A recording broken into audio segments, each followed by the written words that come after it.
nenávisť a zloba. Toto je váš výsledok. Prenasledovali ste nás 3,5 roka, naše rodiny a deti. Vyrážali ste sa, no my sme sa nepodali. A teraz pokračovanie. Streľba na premiéra Slovenskej republiky. Ešte čo chcete dokázať? Treba vás správne pomenovať. PS, Oľano, KDH, demokrati. Toto je váš liberalizmus. Toto je tá vaša demokracia. To je to, čo kážete svojim ľuďom po nociach, skrytí, že majú útočiť, majú nadávať ľuďom, majú zneškodňovať ľudí. Áno, brat za brata vás správne teraz pomenoval. Ste úbohé telesá. A treba na vás poukázať, že vy tu rozosievate zlo, nenávisť a zlobu. Vy ste tí, ktorí to tu zasiali. Vy ste tí, ktorí chcú všetko zničiť. Nech na vás všetci poukážu.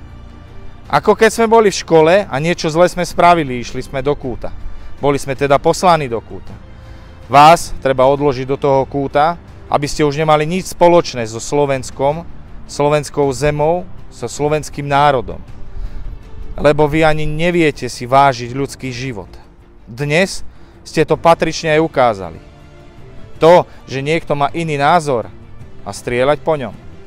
To, že my sme mali iný názor, posielali ste na nás políciu a iných ľudí. Zobudte sa. My vás varovať nebudeme, ani sa vám vyhrážať. Lebo my ideme v krokoch našich predkov za našu kultúru, históriu a tradície. A za to sa máme skrývať. No verte, že nie. Nás nevystrašíte. Nás nezlomíte. Prajme premiérovi Slovenskej republiky Robertovi Ficovi skoré uzdravenie. A veríme, že po našom boku sa čoskoro postaví proti nepriateľovi a ukáže nepriateľovi, kam patrí. Ale na Slovensko určite nie.